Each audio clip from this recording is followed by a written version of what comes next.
Welcome to the Northern Ireland Affairs Select Committee and our session on Operation Kenova. I'd like to welcome Sir Iain Livingstone and Chief Constable John Boutcher. Sir Iain, to what extent are you satisfied with the outcomes, achievements and effectiveness of Operation Kenova and its group of cases? Thank you, Chair. Thanks for the invitation to come here this morning. That's a very complex question, to be candid. Overall, I am satisfied with Kenova's work, the quality of its work, the answers, achievements it's given for victims and families. But against that, I'm also frustrated. In some ways, I think it could have achieved a lot more. You know, that the criminal investigation into the agent steak knife. We fought hard to try and give that summary of cases in the final report to make it clear to the public the extent of the inquiries and the work that had been done. So there's an inevitable frustration that those cases were never brought to court, were never tested, if you like, in the public domain for a variety of reasons, and I'm not taking issue with those, but there was a level of frustration in terms of the actual steak knife work. But the approach that's been taken and the achievement that's been done in some of the other instances, not least of all Operation Turma, the murder of the 3 police officers at Kenova Embankment in 1982, I think is really significant. We've brought answers to the victims and families that hadn't been heard, hadn't been treated with care and courtesy, had suffered dreadful attacks from terrorists, brutal terrorist attacks, and then, I think, as I said in the final report, aggravated at times by a poor state response to some of that trauma. But the quality of the work and the progress that's been made, I think, is really significant. I think it is a game changer in terms of the approach to Troubles and Troubles investigations. I hope it will inform the work of the Legacy Commission and other matters going forward.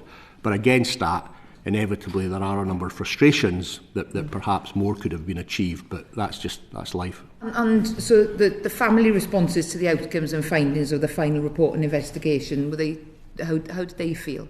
Overall, the feedback has been very, very supportive and positive. They knew, they were aware of the specific prosecution decisions. For example, in terms of those cases where we had submitted case files, those families were then given a bespoke report, again, that has been handed to them, written, documented, explaining the inquiries that were made.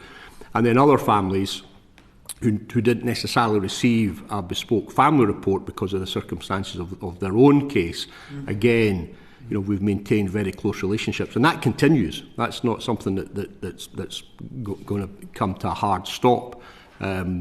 But in general terms, and I am talking in the generality here because we dealt with literally hundreds of families, the families remain very supportive. And I suppose a little bit like us in the Kenova team, and as my reply to you earlier, frustrated with some elements of it, but I think reassured that there was utter commitment to try and get the truth and try and get answers. Thank you. Chief Constable. Well, firstly, thank you for inviting us as well to echo Iain's comments about being here and have the opportunity to speak to you. So, outcomes, achievements and effectiveness. So, the outcomes, I think the findings of the Kenova interim report and the final report from Sir Iain just before Christmas are an accumulation of work that probably at the beginning of this came from a referral from the Director of Public Prosecutions in 2016, a result of a number of concerns by previous directors of public prosecutions and the public prosecutor of the time, to be where we are now, with the clarity that's been provided to families about what had happened in the steak knife investigations, the additional commissioning of cases that have been the investigations into Operation Turma, the 3 police officers who were murdered in 1982, the Jean Smith-Campbell case, and the series of cases known as the Glenanne series, Operation Denton, because of the success of how we approached it, I think speaks for itself. And the information that those families have been given in family reports by Sir Iain and the team, information that they never had any expectation they'd receive, I think is quite remarkable. Also, both the British government, the Irish government, victims groups have heralded Kenova and the approach, the absolute drive for access to information, the inclusion of victims by listening to them, acknowledging them, and trying to give them the information that they've been asking for many years. As far as an achievement is concerned, I think is something that we probably didn't expect to reach as far as we have. And finally, the effectiveness, if I can link that to efficiency, the cost, the numbers of officers we had, and the approach, I think prove, in contrast to other inquiries, of which, by the way, there's never a criticism from me, because legacy is so difficult for a number of reasons, which both reports set out. I think we achieved far more than we probably ever expected when we were first asked to do this. And I think most of the stakeholders in legacy would agree with that. So overall, I'd have taken where we are now at the beginning with glee. So I think it's been a success. And what a lot of people are talking about now, it's changed the weather for legacy. It's changed the approach. It's brought the government into sharp focus around custom and practice during the Troubles. That without in any way being overcritical, we just need to understand why things happened in the way they did. And I think we've shone a torch on that in a way that hadn't happened before. And the last thing I do need to say, when we started Kenova, we went to see all those who'd done legacy inquiries before. So Lord Stevens, the Judge Corey team, Judge Pomerantz, who was his senior counsel, Judge Smithick, Sir Desmond de Silva, and they really informed and shaped how we were going to do this, because it was through their experiences that we created the model of Kenova. So it's an evolution, and the legacy process that we're probably going to talk to today is an evolution from beyond Kenova, I would hope. What we've got to make sure is that we don't get into the dangerous territory of playing snakes and ladders where we land on the wrong square and we slip back down again. We've got to make sure that we land the progress and move forward. And what effect has the UK government's refusal to authorise the confirmation of Steak Knife's identity had on the Kenova objective? And you talked about that, Iain. But the objective to establish a truth and to provide a comprehensive account of Steak Knife's activity in relationship to the security services in particular. Yeah, I mean, that is a deep frustration that we've expressed numerous times. As we outline in the final report, as John and I articulated when we launched the report, we are not here to undermine the principle of neither confirm nor deny. We recognise its value. We've lived it, breathed it, utilised it, supported it, upheld it for decades, quite literally, in different elements of policing and law enforcement. But when a principle becomes a sort of a rigid dogma that flies in the face of reality, that actually is wholly in contrary to, in our judgment, public interest, I think it undermines that principle and what lies behind it. And where an individual has clearly acted and gone beyond any sense of humanity, far less terms and conditions or conduct and use and language that's used. This is about how an individual, the lack of humanity and the grotesque nature of that criminality, for that individual to continue to take protection, I actually think that undermines the principle itself. Because when you have a source, you have to say to that source, there are limits on how you can conduct yourself. There are conditions, and if there's any sense that actually there is no limit, and you will always be protected, and you will always have that cover, because that's what's happened with Steak Knife. I think my own view, and this is one that again we've tried to articulate, and we're always happy to discuss and share with ministers, officials, and others. We actually think, I personally think, that naming Steak Knife would actually, it would support the principle of NCND, because it would show that it's not an absolute bar. There are extreme, and they will be tiny, there will be atypical conditions and circumstances where it is in the public interest, there's a greater good to name that individual. And if it doesn't apply in the case of Agent Stakeknife, I don't think it will ever apply. And I think there are dangers in that, because I think sources need to know there are limits on how you can conduct yourself. And grotesque murdering, terrorist, torture and criminality certainly goes past those limits. Alicia Keynes. Thank you. Can I just ask, obviously we're looking at the legacy of an asset who behaved in that way, but do you have confidence that if there was a similar police informant or asset in any operational theatre who was behaving in the same way, far beyond the remit given to them and obviously committing acts of criminality, do you have confidence that lessons have been learned sufficiently that in a today context, without all the baggage of the legacy, that MI5 and the state would recognise that such an asset should be named in future or current situations again? Or do you think, again, the protection of assets, they haven't yet come to that balance that you're talking about in terms of public confidence versus protecting sources? Well, my view is that they would stop that source acting. They would no longer continue to manage or to utilise or to deploy or to task that source. You know, again, we've always recognised this was an extremely complex operating environment in the 80s and 90s, certainly in terms of source management in the policing sense and other areas. It was prior to the Human Rights Act of 2000 and RIPA, the Investigate Powers framework that then came from that.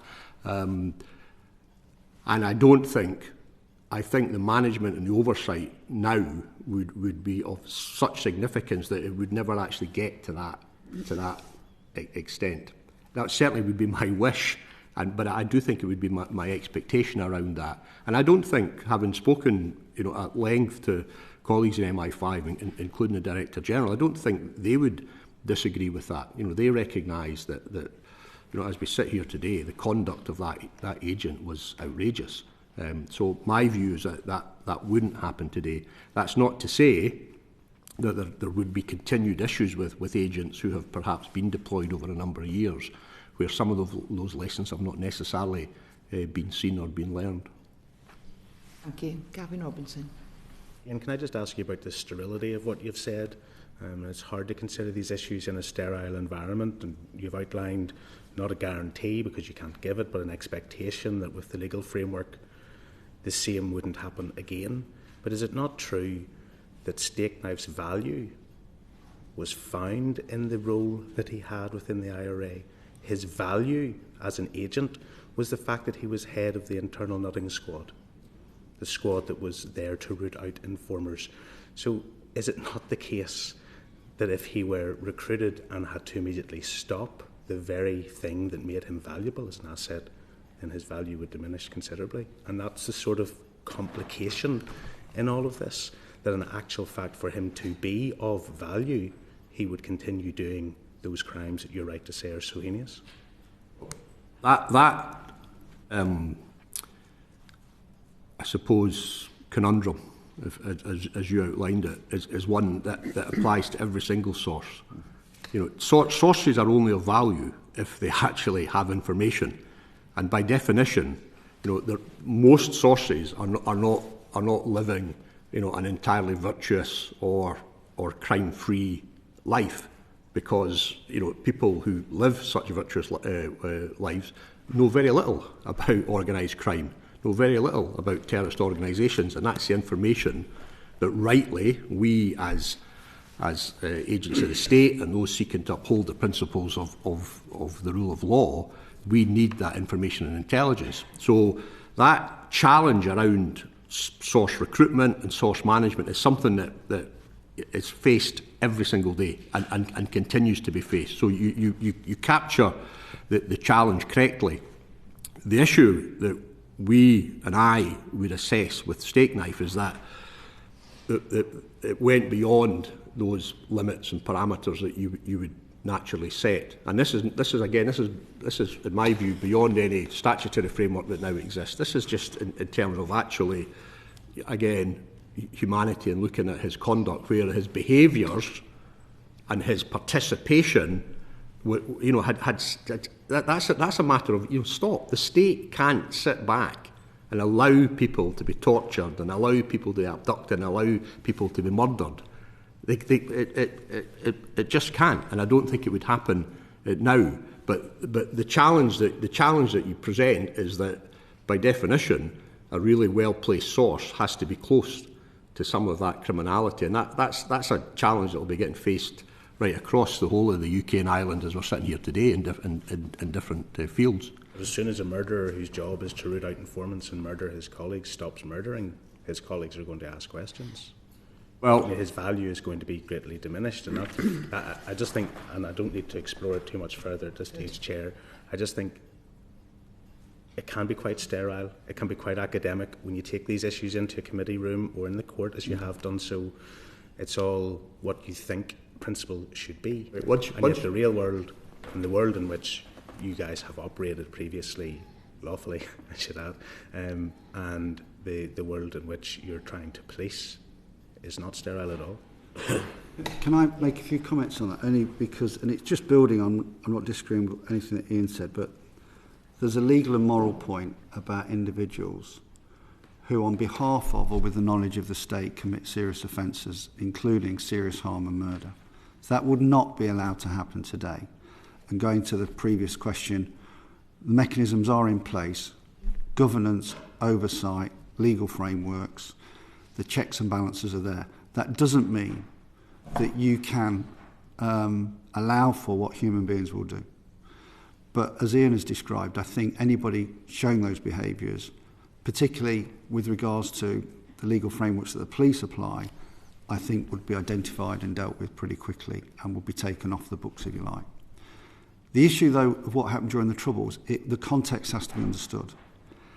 And one of the things, to answer your question, Gavin, a little, is that, firstly, even during that time, it was wrong what was allowed to happen, in my view. And everybody forgets the fact that other agents were being murdered, were being tortured to protect an agent from other agencies. Mm-hmm. That was happening. I think we will never be able to properly appreciate, understand, and show our gratitude for the agents that gave information to keep society safe, and the security forces who managed them in that environment, because it was wickedly difficult.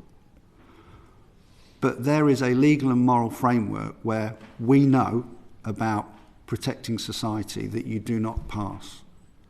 And because of the lack of training, guidance, oversight, those checks and balances didn't exist then. And in fairness to the security forces, we know, when we took testimony, people were asking for help from the security forces. They were asking for legal framework, and they didn't get it. And that's set out in the reports. But what I think you have to understand, and this relates to the question about the identity of the agent steak knife, you, I, the general public, have an assumption that when we apply NCND, we've operated within the rule of law. We've conducted ourselves properly. That hasn't happened here. So that assumption can be put to one side. There are arguments that have been made to me that the reason we can't identify the agent steak knife is that it would lead to an undermining of confidence in our security forces. The approach that's been taken all this time has undermined the confidence in the security forces. Every family I see say, was there collusion involved in this, John? And I'll ask them, what do they mean by collusion? Everything the security forces have done, and I think they operated in a way that we will never be able to properly thank them for. Overwhelmingly, they did a great job.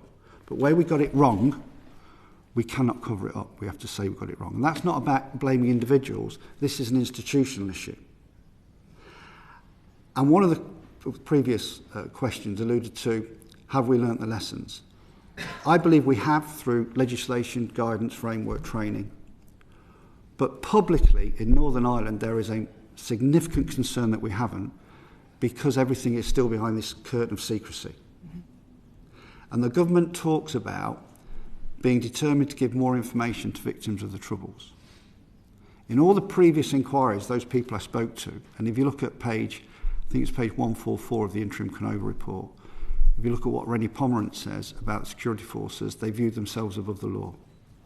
John Stevens said they covered things up, they didn't give me intelligence, they didn't give me information. They willfully obstructed me. So this constituency read all of that. And then when we are not making decisions to name this agent, it's seen as a continuance of that position. And with the new legislation, and we'll probably get into it, some of the things that have been put into that legislation around information provision probably reinforce those concerns. So we have got to look at this in the round. And the public interest point that Iain made at the beginning of answering the question about steak knife has shifted. These reports have shifted it. Around now, it's in the public interest to name steak knife, in my judgment. And I'm hoping that the Secretary of State will listen to those arguments. The last thing I say about that is that we mustn't forget those agents who were murdered, because no one's talking about them and their families, who then suffered and still suffer because of the label of having a family member who's accused of being a tout, and a number of them were not. And by the way, the IRA didn't care. The IRA did all this because it was deterrence. I think we've both had to reframe, and the Kenova team, our understanding of what awful things one human being will do to another. This was about subjugating and controlling that community because of the success of the security forces with agent penetration. Absolutely. And what they did was beyond vile. That's the leadership of the IRA and the Internal Security Unit. That should never be forgotten. John, you mentioned about the Secretary of State. Is there anything more that you can do in your capacity as Chief Constable to encourage the government to name steak knife? So I've obviously had conversations with the previous Secretary of State, who had a great relationship, and this Secretary of State, who, by the way, I have to say they've got such difficult jobs. This is really hard territory. This is wired in culture about not revealing this information, because there is this, I think, misplaced position that it will undermine public confidence. As I've said, I think that's the wrong approach. I had an exchange with the Secretary of State, who I have huge respect for, between Christmas and New Year. We're going to get a meeting very early on. I know my office have actually emailed his office to have that meeting about a number of issues. And I wrote to him just before Christmas to say we need to talk now about the naming of the agent steak knife. So that position of presenting the case to do that is continuing both by Iain and by myself. But and obviously I think Iain used the term in the release of the Kenova report when we spoke to people then. We are not constitutional values. We will apply the rules, we will apply the laws, we will act properly. In this instant with steak knife, people didn't act properly.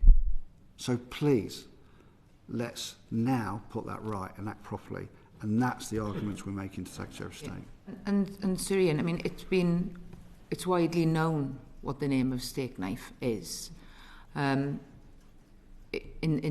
It's been mentioned in the chamber, it's been mentioned in this room. The name of Freddie Scappaticci has been mentioned. And as I've asked Chief Constable Boutcher, now that Kenova has concluded, do you regard it as your responsibility as well to continue pressing the government to name steak knife?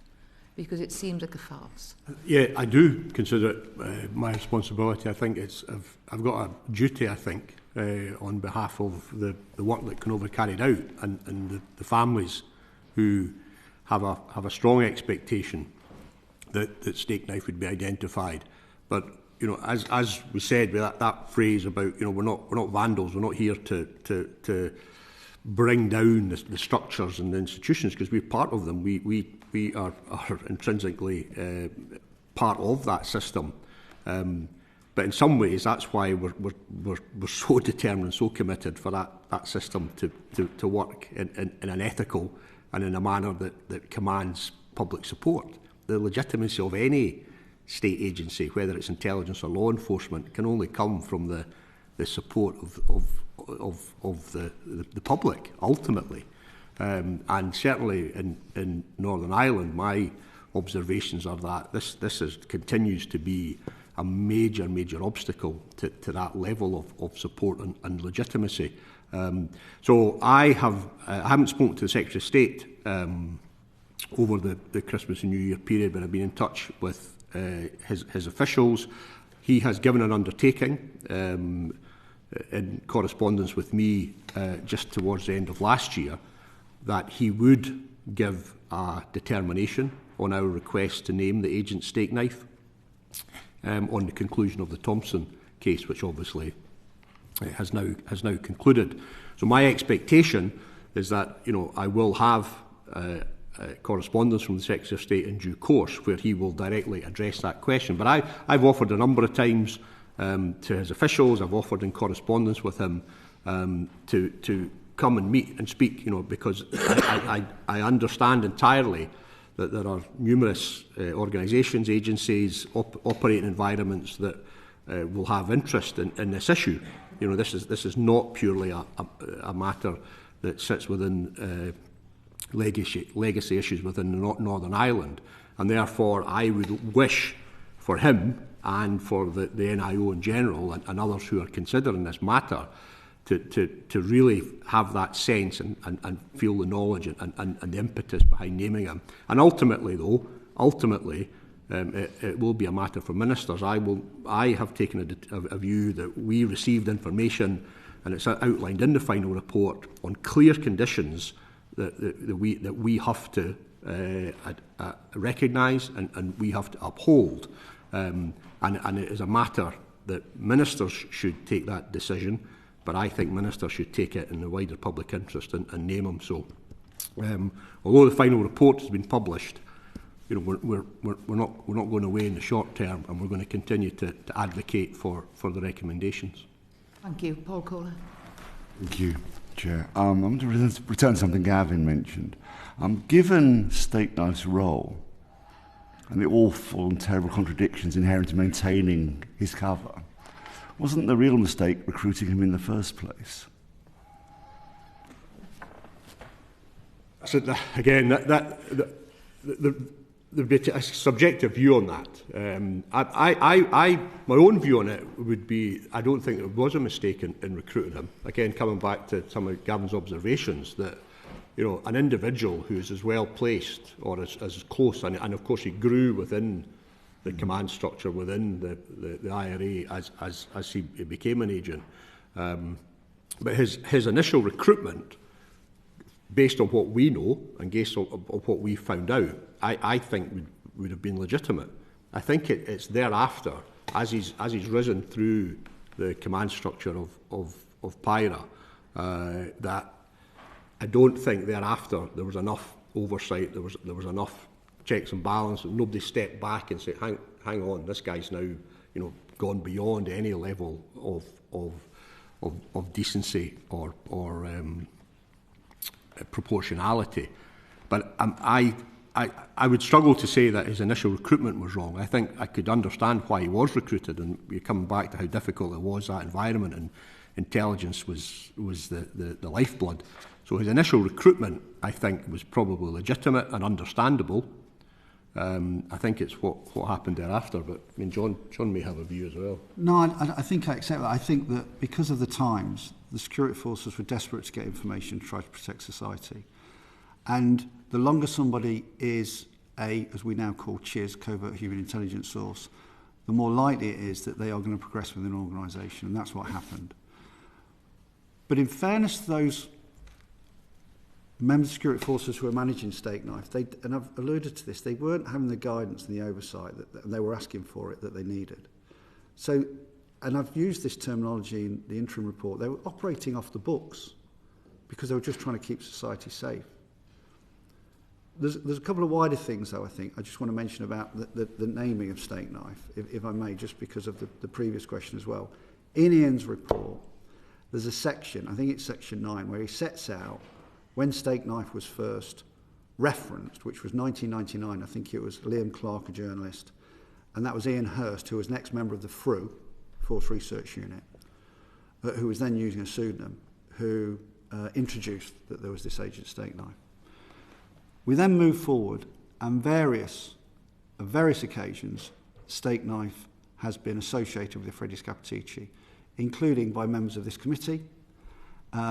You'll recall that Sir John Willsey, who was a previous general in command in Northern Ireland, he was duped by Hurst and in a recording says that Freddie Scappaticci steak knife. In Iain's report, Freddie Scappaticci, we know from our inquiry, told his wife that he was steak knife. He told a female associate that he was steak knife. With all of that and the issues we've already discussed about the conduct, morally and legally, of what he did, the argument is so compelling, but there's a final reason I want to explain why it's important. The PSNI are going to be recruiting this week. I am desperate for this society to move forward. All communities, not just the two traditional communities, all communities. If you look at any of the news outlets in Northern Ireland, a week does not pass by where there's not a mention of a legacy case. And because of our approach to this case and others, and I'm not talking, I was head of covert policing, undercover policing, I've never breached NCND. That's why we're answering these questions as we are, and I'm not breaching NCND now. But the nationalist community see this as a continuation of what's always happened. Protection of wrongdoing by the state. I can say categorically, the families I've spoken to, I've explained how much the state did to protect their loved ones. But in this instant, we got it wrong. And to help society move forward, to help me get Catholic officers into the PSNI, we need to start making some difficult choices. And each Secretary of State that I've dealt with, and I've dealt with a number now, get the same advice. Doesn't matter which the government is. And they take that advice.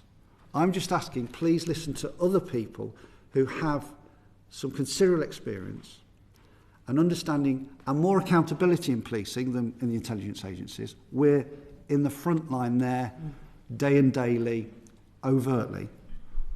To get the support that we need, these decisions have another importance to them as well. And I think that's important to mention. By the way, I also want young members of the Loyalist Unionist community to join the PSNI because we've got problems there.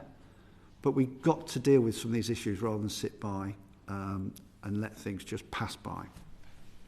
Thank you, Chair. Just really, really quickly, is there any risk that naming him would put any active agents or family at risk of repercussions in any way? So because of the background of this particular case, I am very firmly of the view no. Okay. What we would always do in these cases, and there's been other cases which are worth mentioning, Declan Casey was revealed as an agent. Brian Nelson is the most important one that people know because he was an agent for the Force Research Unit in a similar way to the agent steak knife. Interestingly, in that case, and I've read all the papers on these cases, David Cameron came out and praised Paddy Mayhew because he was under considerable pressure not to prosecute Brian Nelson by other government departments, government lawyers, same pressures that we're seeing now. But he said, as a lawyer, that legal moral point, the public interest, as a lawyer, we need to prosecute this individual. And the sky didn't fall in. We didn't start losing agents. Agents didn't walk away. We didn't find ourselves that we couldn't recruit agents. And very recently, in a case that I was involved with, which was the Sean Brown inquest, we provided a gist. And that gist didn't mean that we lost any agents. Now, what I will say is the Secretary of State, the government lawyers, there are outside elements, international challenges that they also have to consider. Will that have an effect? I find it, though, hard to believe that internationally, whether it's China, Russia, Iran, that people are looking at us naming the agent steak knife because of this history that means they're not going to work for the security forces. But I'm happy to listen to arguments to the contrary. Okay, thank you. Now, you've both said that you've had contact with the Secretary of State.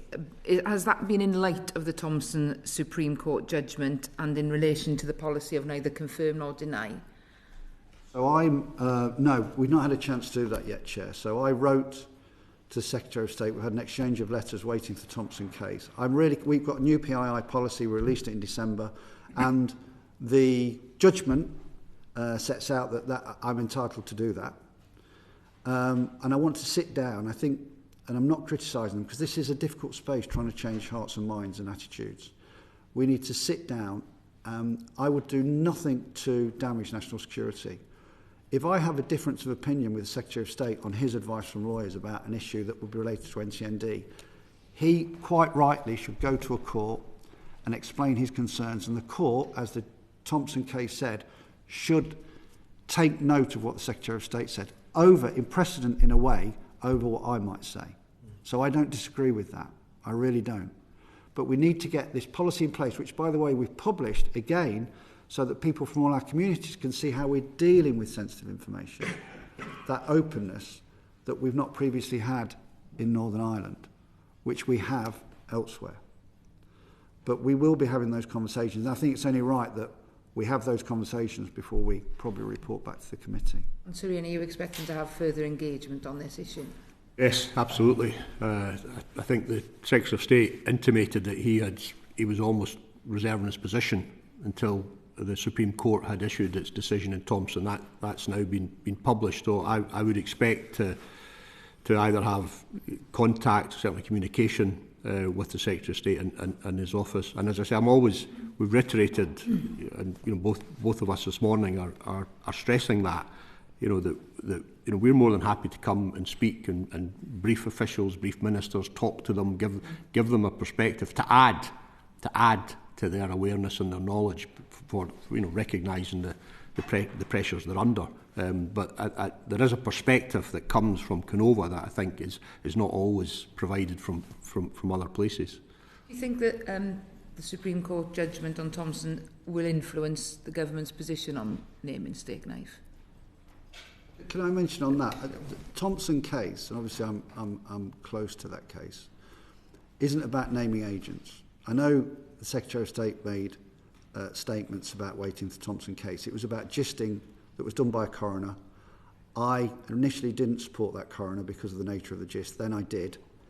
And that was challenged by the Secretary of State, who often says, and I understand why, and I would support that, let the courts decide. That court, that decision by that court, that inquest, that coroner, the Secretary of State, obviously under advice, challenged. That judicial review went in favour of the coroner. We then went to the Court of Appeal in Northern Ireland, and that decision went in favour of the coroner. And then the Secretary of State sought leave to appeal to the Supreme Court. And I support the Supreme Court decision. The Supreme Court disagreed with the courts in Northern Ireland on some aspects.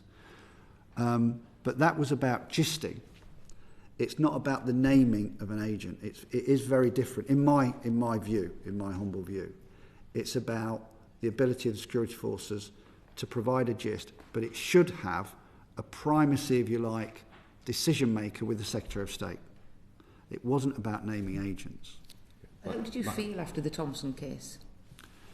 So, if I'm frank, and by the way, I think there'll be more cases.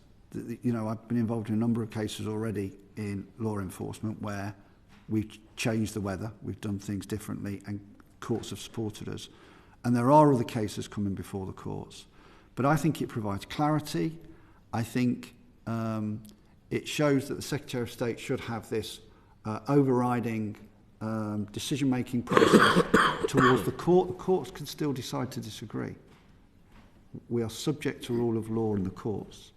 But I think it has helped us all have a better understanding and will provide more clarity as we move forward. And I'm very happy to listen to lawyers from the security forces, from the government, around anything that they think we need to change around the public interest immunity policy that we've written. But it doesn't, I think, particularly help the Secretary of State. If I'm candid, I think this debate probably helps more around the naming of steak knife. Could I just briefly add that, again, there'll be greater minds than ours, I'm sure, but I don't see anything in the Thompson judgment that precludes the Secretary of State taking the decision to name steak knife. So as John outlined, it wasn't, it didn't stand on the NCND issue. That it always had relevance to in terms of the gisting and who ultimately had the authority, as John outlined, almost a hierarchy. But as I read Thompson, there's nothing within Thompson that would stop the minister given authority to name steak knife, would be my interpretation of the judgment. Thank you. Gavin. Thanks very much, Chair. When you gentlemen were with us in April, I asked you whether you considered it bizarre that we were having this discussion about naming Freddie Scappaticci as steak knife, and I think it was you, Sir Iain, agreed it was bizarre. When you launched your report before Christmas, I think you went as far as you could in saying that Freddie Scappaticci was a person of significant interest to Operation Kenova. And John has referred to some of the references in the report, which, if somebody wished to get the gist of what was being said, they could. Did you speak to Freddie Scappaticci as part of Operation Kenova investigations? Yeah, we interviewed Freddie Scappaticci on a number of occasions, yeah.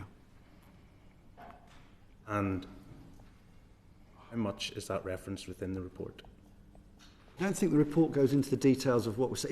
Very little was said in an interview, that's the first thing.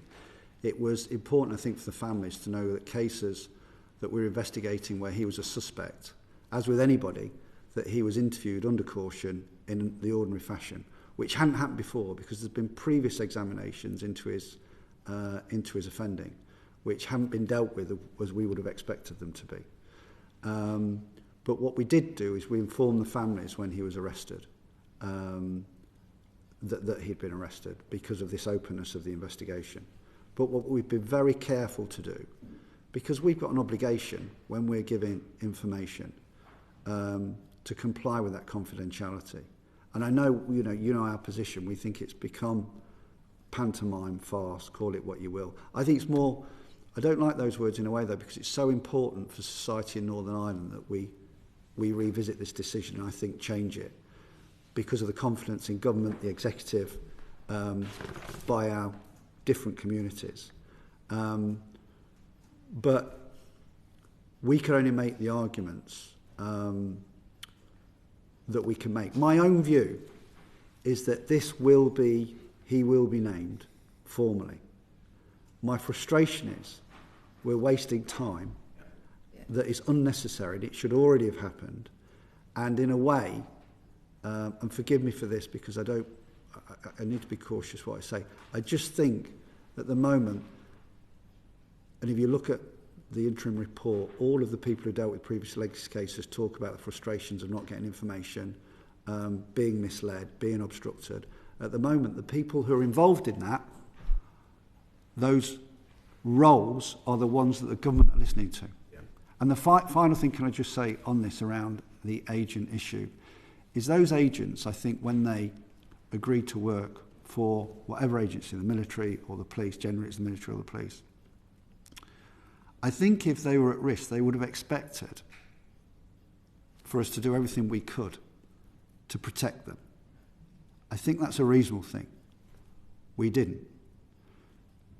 To stop this individual steak knife from being identified, we allowed people to be harmed and killed who had put their lives at risk for the state. When you spoke to Mr. Scappaticci and what we've considered as official confirmation or denial, did he accept that he was Agent Steakknife?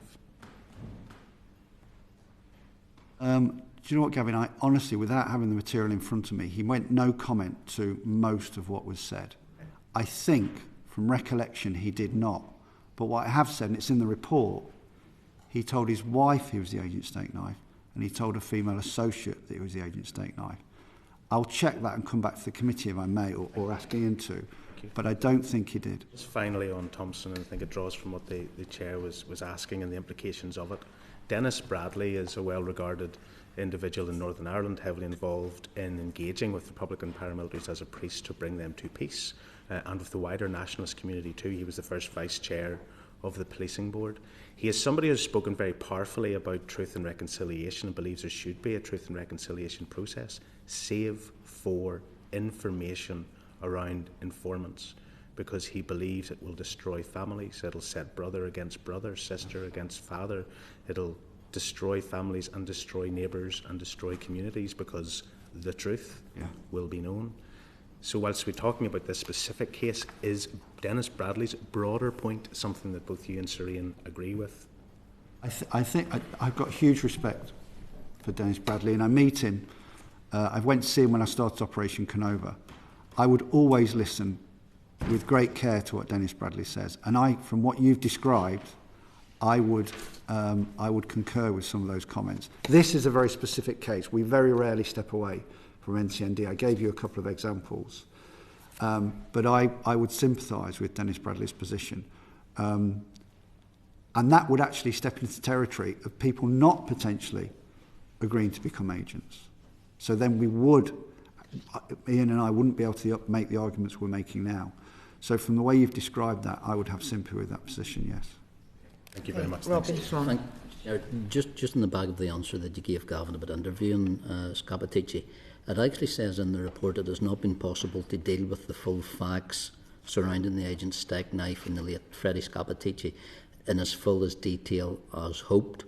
So can I ask, is that in regards to NCND or is there something else there?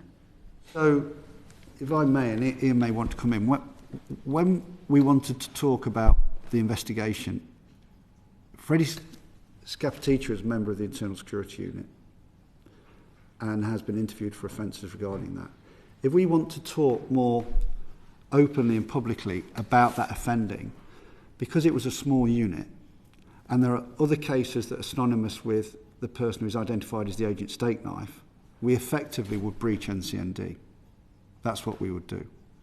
So we have to walk a bit of a tightrope in how, and it's probably relevant to say, when the reports are published, they go through, we wrote a protocol, which is a stepped process before the report is published so that all of the agencies agree. And one of those processes is security checking.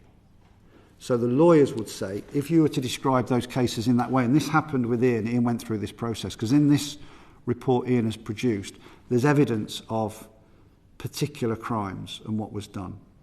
And I know there was a lot of legal input in how that was described so as not to breach the NCND position with regards to the agent steak knife. Yeah, I mean, that part of the reason, and there are numerous reasons, I think, about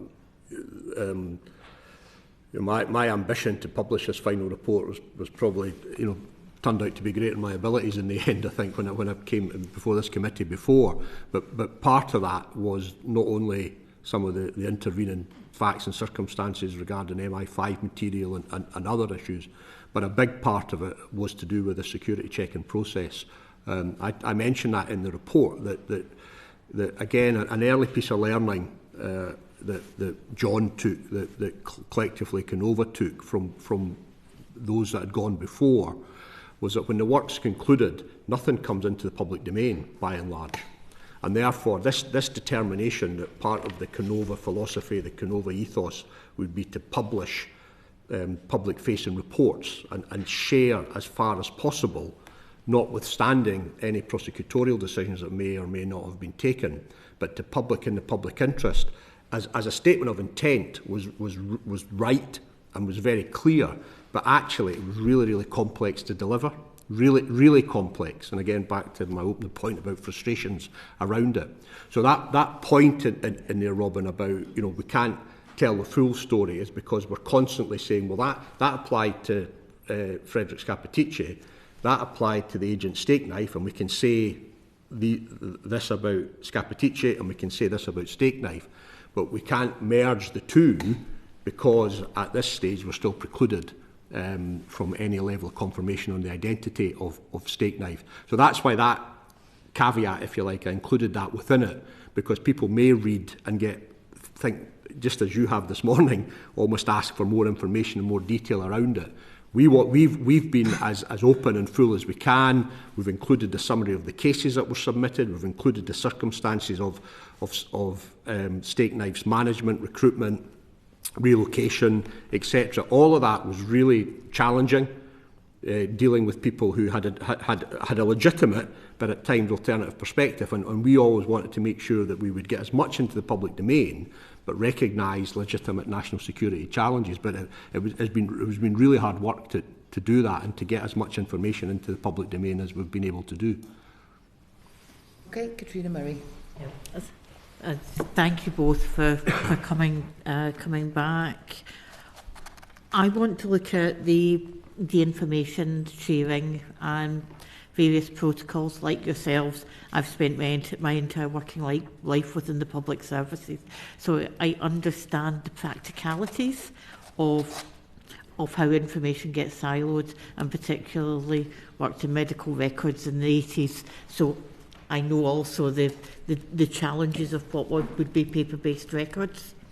Within that, was there any constraints on the information and intelligence sharing arrangements that you had in place with PSNI, MI5 or the MOD and the MOD?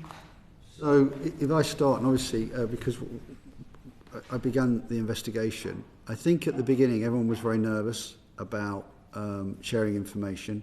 I mentioned that I'd gone to see people who led previous legacy investigations, and they all said there was always a problem getting the information. And there's one of our colleagues who sat on one of our oversight groups, John Miller, who is the Deputy Commissioner in New York Police Department, said, if there's a problem getting the information, John, it's because there's a problem with the information. And there is something, I think, to what John said there. But I have to say, because of what I was told would need to be a critical success factor in getting the information, we didn't get it to it straight away because there's no model, there's no legislation. We built Kenova on the backs and experiences of others. I was confident as I could be that we had got access to, unfettered access to all the information. With the PSNI, we got that pretty quickly because the Chief Constable had commissioned this, who was Sir George Hamilton, so he was very supportive. There were concerns about Kenova from some of the PSNI about the oversight groups and the access to information, but they were understandable and we had to show that we would handle the information properly. The MOD, they had information in so many different places. It wasn't audited, it wasn't catalogued, it was mainly in analogue form. And the security service, you know, I describe in my report, we had some real challenges with. But I thought we got to a position and we had a memorandum of understanding and a protocol, information handling protocol with them that I agreed with the Director General, now Director General, Ken McCallum, and I thought we got to a really good position, I have to say. What I have to mention, though, is when the 2023 Legacy Act was written, in there, Schedule 8, talked about this new proposition that every document that was provided to the ICRIR would have to go through this assessment process around classification or sensitivity and prejudice. Now, I've only ever been really a detective. I've never seen that provision in any legislation anywhere. And I talk about snakes and ladders, about investigations. As you're making progress, I felt something was being put in the way of the ICRIR getting unfettered access to all that information. And if you correlate that with the comments by those people who previously led Legacy about not getting access to information, this isn't about the security forces, by the way, it's about the legal approach. I think the security forces were remarkable. And that is something I'd not previously seen. I made representations about that because I'm worried about the future. I'm worried about the success of the Legacy framework going forward. And in the latest Troubles Bill, Schedule 4 mirrors, from what I can see, Schedule 8. And I simply want to give, for me, and this is about trust and confidence for all the communities in Northern Ireland, I don't want to get in the way of that information as the PSNI Chief Constable. I want to be able to say to all those communities, the keys for all of that information has been given to the Legacy Commission, who've got commissioners in charge. The Lord Chief Justice currently is the Chief Commissioner for the IC, or ex-Lord Chief Justice, forgive me. Who better to manage sensitive material? I'm happy for them to defer to us if they're going to put something in the public domain to say, we intend to do this, like we did with the Kenova protocol, the security checking. But those determinations, they'll delay the process. They're costly, and we're not funded in the PSNI for Legacy, so that's a whole separate issue. That will slow things down. So I wonder if there's a collateral reason for that. But importantly, they will suggest to families and victims, or they risk of suggesting there's another hurdle in the way, that the police that potentially they didn't trust are now making determinations about information. So I don't understand it. And I think it risks the success of Legacy moving forward. I think you're right to highlight the importance of information sharing. You know, as you say, in all many elements of public life. You know, over years on child protection cases, on domestic violence cases, subsequent reviews or have pointed out that actually the information was held somewhere, it just wasn't shared in the right place. This takes you back to Sir Michael Bishard and other places, and the health sector has seen similar issues arise. So in terms of stepping back and taking some of the learning and experiences from Kenova about what should be set and hopefully into legislation going forward, I do think those issues around information sharing are critical. I think there's I include a section 8 in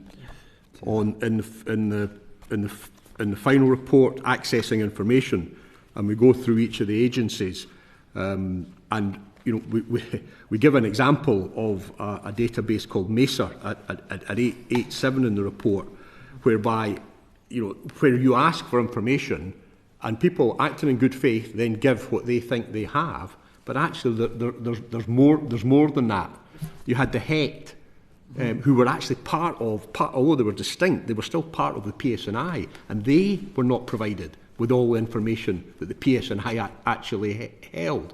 And the HET were populated by extremely experienced detectives from different forces across the United Kingdom who had gone in as an independent unit.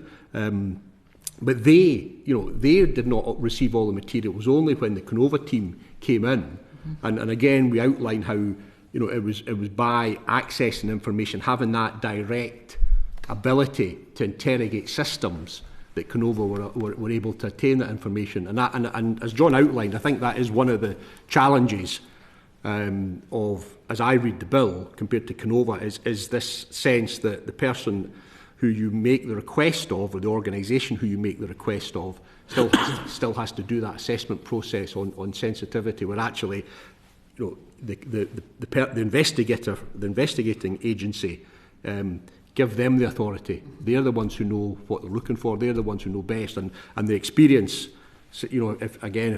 If Section 8, although some of those issues are relatively dry compared to some of the other sections, I think it is really, really important in terms of lessons learned from Kenova going forward, and I think that access of information is crucial if the reformed legacy commissions to make progress. Within that Section 8, you also make reference to difficulty processing evidence from the MOD. Yeah. What improvements should be made to the way it manages it and catalogues its documents?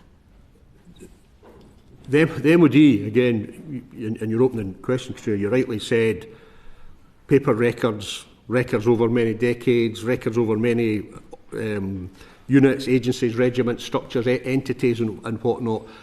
I actually think, legitimately, that colleagues in the MOD benefited from Kenova coming in. So Kenova came in and actually have said, well, actually, we can assist here. And I think I mentioned within that, I don't know how the MOD have taken it forward, but we all know that all agencies in public life are faced with this challenge of moving from paper and moving from analogue into digital. And again, that it was a consequence of that. That was one of the reasons that, in fairness to MI5, that actually MI5 ended up discovering some new material, was because, as they outlined to us, they were in the process of doing this digitalisation. So I think all organisations are challenged by it.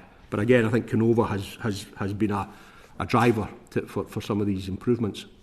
Picking up on the MI5 references, both the former PSNI Chief Constable, Sir George Hamilton, has recently suggested that there should be an independent judicial review of the sharing of MI5's intelligence with Kenova investigators. Do you agree with that? I'm not sure that... I don't know, to be candid. And I think, as I recall, George gave an interview, I think the day after we'd published the final report. And it was on a discussion programme where he was asked to assess the implications of it. I think, what I would interpret his intent behind it is to say, we can't just sort of nod and move on from it. We need to make sure we've learned from it. My judgment in terms of the approach to the Director General and the current leadership of MI5 is that, that resistance is something that they would not support at all. That, this came, when this material came to light, they were as shocked as anyone. And again, if you were very cynical, if there was a real need to suppress the information, they would never have told us in the first place. Who would ever have known that the found new material had, the current individuals within MI5 not presented it, knowing that the organisational embarrassment and criticism that would bring. So I think there needs to be a recognition that they did that, and the Director General put resources into establishing that material.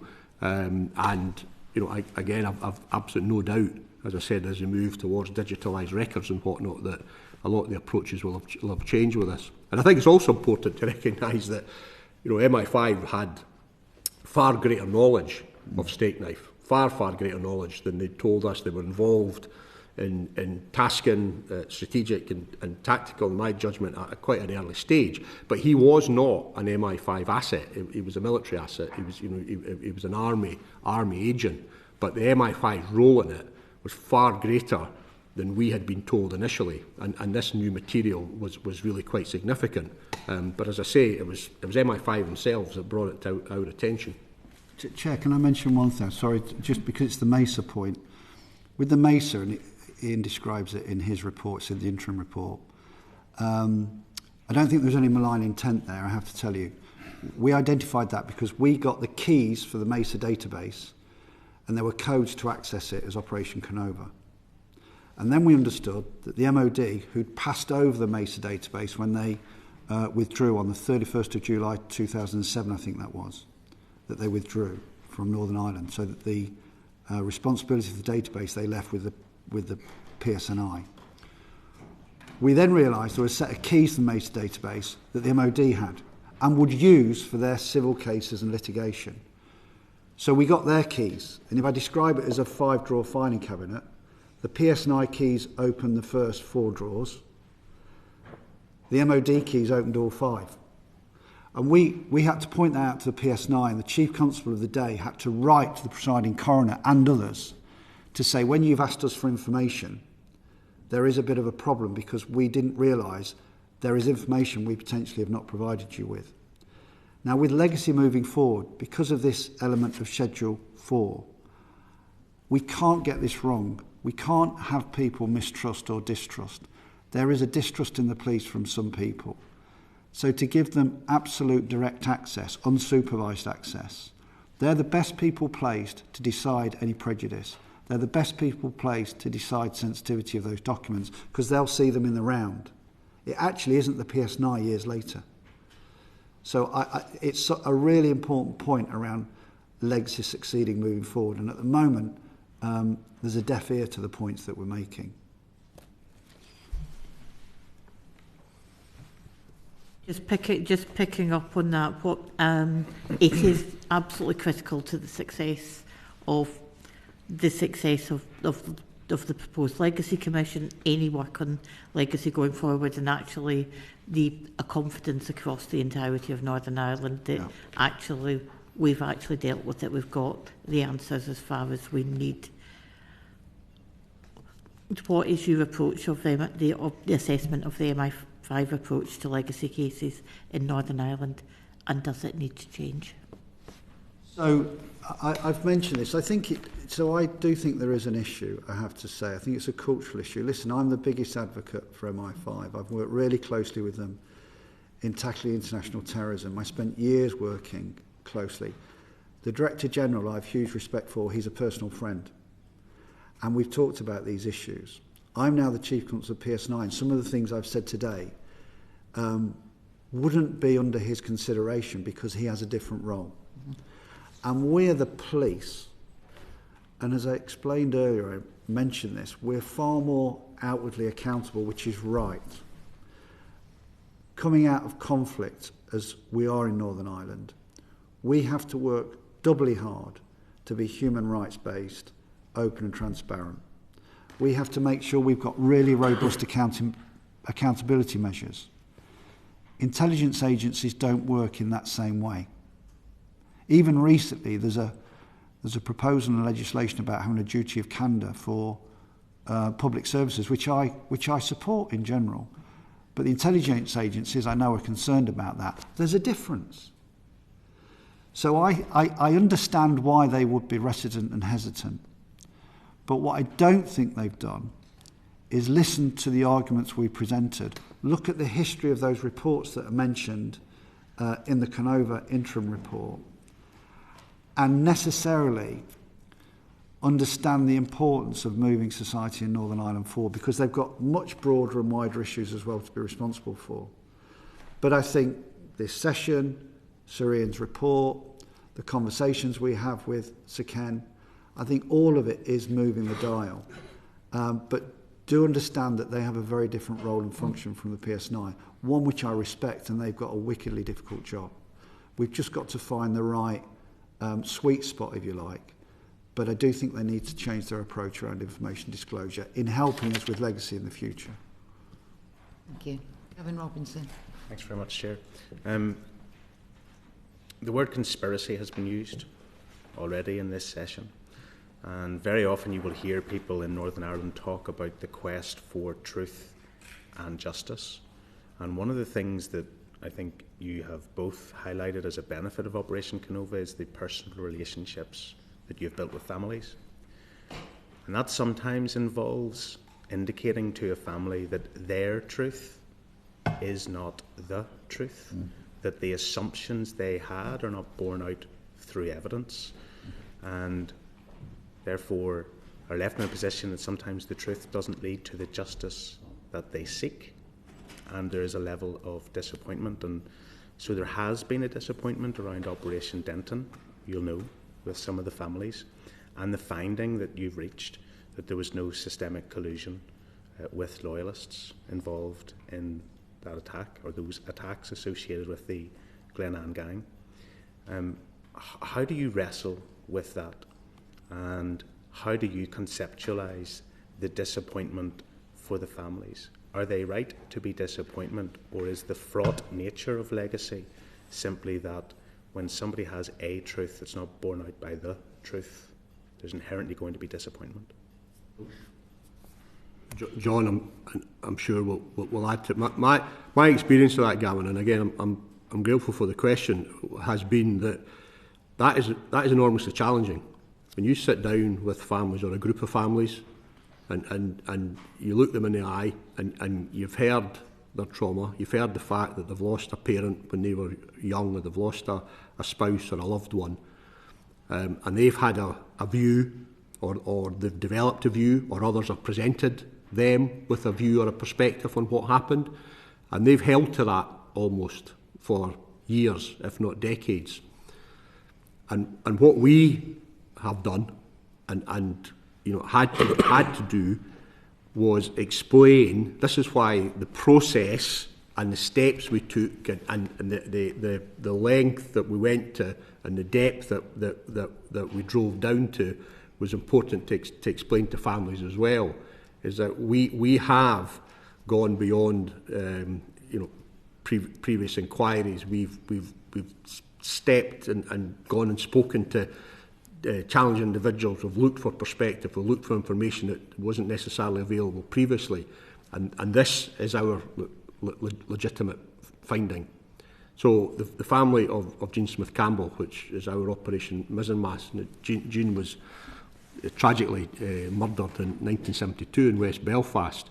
Her family have always been of the view, because there wasn't a full investigation at the time for all sorts of reasons. I think that particular time in 1972 in West Belfast, probably one of the busiest weeks or fortnights. It was the troubles were just absolutely horrendous, and the challenge for policing and law enforcement was really, really significant. But Jean's family have always said that Jean had been murdered by the British Army. That was a hypothesis that they held to and felt was right. And so much so that, as you know, they progressed it, and they were successful in judicial review, instructing the PSNI to reinvestigate it. And that was one of the other additional cases that came over under John's then leadership to Kenova, And again, as I said in my preface to the report, because of the integrity and legitimacy that Kenova had established, that's why it grew and took on those additional responsibilities. So the Kenova detectives, again, I mean, people of the highest calibre, I've got to absolutely reassure the committee on that in terms of the quality and the experience that the detectives involved in this work had. They then went through the reinvestigation process, and our finding is that we can't get it to a criminal standard beyond reasonable doubt, but everything that we have found and investigated, we are confident on the balance of probabilities Jean was murdered by the IRA. There was a shot and there's all sorts of circumstantial reasons, ballistic reasons, evidential reasons that are aligned with that. Jean's family still do not accept that, and we recognise that. We recognise how difficult that can be. But our job and our responsibility is to present the facts and circumstances as we have found them. And at least say to family, this is what we've done. We've done something that's never been done before. The outcome and the answer might not be what you had thought. And again, that's why I think even in John's interim report, he makes it clear how damaging speculation can be. And often there's speculation and alternative hypotheses are presented almost for the interest of the person doing it, as opposed to the interest of the family. And similarly, where we had meetings with the families of those slaughtered during the Dublin and Monaghan attacks in 1974, when I'd said, horrendous attacks. We haven't seen any involvement of state agencies in those attacks, and that ran contrary to views that people had held for many, many years. But if you are as open and transparent as we have been, you're physically there with them, you've met them, you've developed relationships, you explain the steps that we've taken, you explain that the fact there are gaps, it's not definitive, there's always gaps when you're looking over decades, but this is our professional view, and in all honesty, integrity, we need to do the right thing by you as families and victims, and we need to tell you what our findings are, even if they don't align with what you've previously felt. But you're absolutely right to highlight how challenging and how difficult that is. It's important. Sorry, Gavin, I was just going to say, whoever shot Jean, and on the assessment of the Kenova investigation, it was more likely to have been an IRA gunman than a member of the security forces. They didn't mean to shoot Jean Smith-Campbell. She was an innocent woman, young mum, living her life, doing nothing wrong. It's that adage that she was in the wrong place at the right time. I like to say she was in the right place at the right time. The gunman and those people perpetrate these crimes were in the wrong place. They shouldn't have been there. But she'd done nothing wrong. And just to slightly illuminate that story with the family, her incredibly, incredible family, we had probably the most experienced pathologist in the United Kingdom look at all of that case. He actually commented to the family that it was the most comprehensive review of a cold case, if you like, that he'd seen. We had photography experts because there was a concern, you used the word conspiracy, that's why I want to make this point, that the security forces had doctored, had altered evidence deliberately to ensure that wrongdoing by the security forces was covered up. We were able to show that what they saw as suspicious actually wasn't suspicious. We gave them an actual practical demonstration of what had happened to cause them to believe that. We also had the finest ballistics expert in the UK talk about, and it's obviously very challenging, what had actually happened on the day, to show that another theory they had about multiple gunmen and the nature of how Jean died was wrong. So it's just important to say the family, I think, accept and understand the rigour that's gone into this, but still have a contrary view. And that's why I think at the time we agreed not to say too much about the case when when Iain released the report just before Christmas. Well, fair enough, and thank you for that added information. I'll just go back to the exchange you had with Ms Murray around MI5 and intelligence sharing, and there were some reports, Chief Constable, before Christmas indicating that MI5 were in a position of ending the sharing of information with PSNI because of their concerns as to how it's handled. It is accurate that that was reported, but is it accurate that that's their position? No, it's complete nonsense. It's one of those things that you look at, you worry for a second, of course, but listen, we've got a really strong relationship with MI5. I've worked with them so closely. I've explained my relationship with the Director General. We're extremely close friends. I have great regard for him and his integrity and the way he conducts himself and the way he's trying to run that organisation. And there is no issue with PSNI and MI5 and exchange of information. As ever in Northern Ireland, you often get stories that are just not based on any fact, and that I can absolutely categorically say is wrong. I'm quite glad I asked it the way I did then. Otherwise it would have been quite embarrassing. Anyway, how do you now view the decision during Denton to share the names of alleged paramilitaries with victims' families, given some of the issues that have arisen and been before the courts, I understand?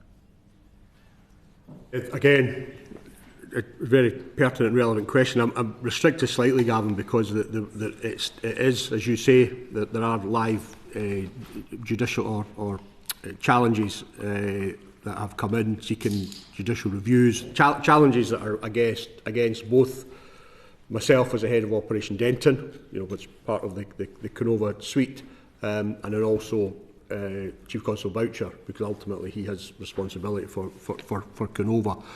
So there was a hearing in Belfast on Monday. Because of the issues involved, a number of agencies have now, I think, have come involved, the ex parte, a phrase I would be familiar with. I don't know what the specific term would be. So at the moment, we have published the conclusions, the findings, strategic findings in the final report. That itself was subject to a challenge the weekend before we published on the 9th. There was an application for an injunction to prevent that publication, but in the section on Denton, as you'll see, we outline the approach, we outline the background, we outline the amount of information that was researched to inform the work that was carried out, and we then give our findings, a number of which you've mentioned already today, but no individuals are named within that.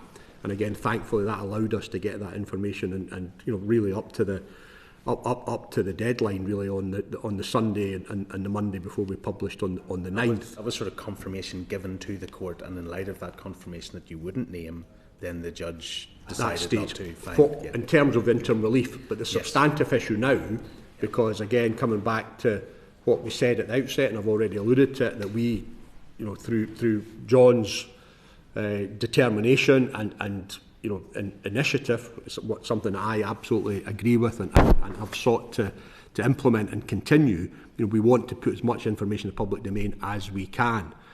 So the full Denton report itself runs to, I think it runs to about over 150,000 words. It's a significant piece of work, and the victims and individuals of the cases that had been reviewed are memorialised, and the issues that have arisen, the specific attacks and the linkages are analysed, and a narrative is provided. I think it would be a really significant document, I think, of even of the history of the Troubles, far less the work that had been done.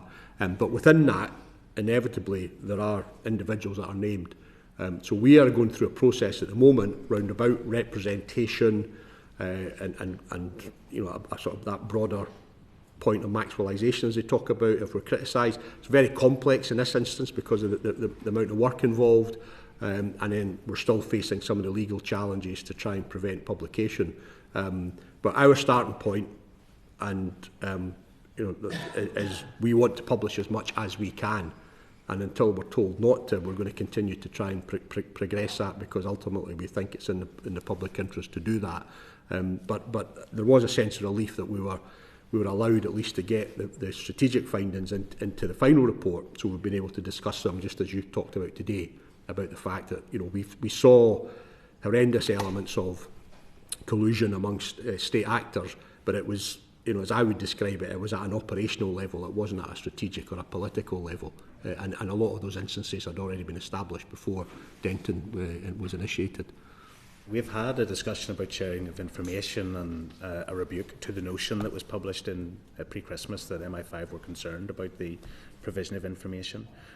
We've had a lengthy discussion about neither confirm nor deny that policy, whether that policy should stand in every circumstance, whether that policy should not be used to cover significant failings, I think, and that there should be a consequence for people acting outside of the scope of their engagement.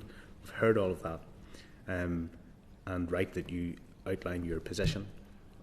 But the story that was obviously then planted in December and some of the talk around these issues gives the suggestion or impression that there's a concern about whether PSNI and or Operation Kenova under the creation of PSNI back in George Hamilton's day can be trusted with this information. And I think you've fairly responded to those issues and how you've outlined the rationale exactly for your position. So this isn't a challenge to you.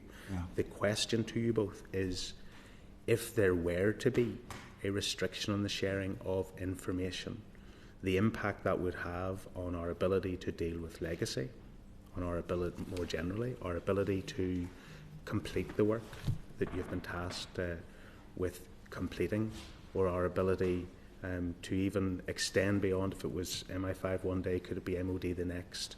I'm reassured by the response you've given around the relationships and how there is no truth to it, and that's why I'm sort of reframing the question as to what impact would it have on our societal ability to deal with legacy if there was to be circumstances where a reluctance to share information crept in.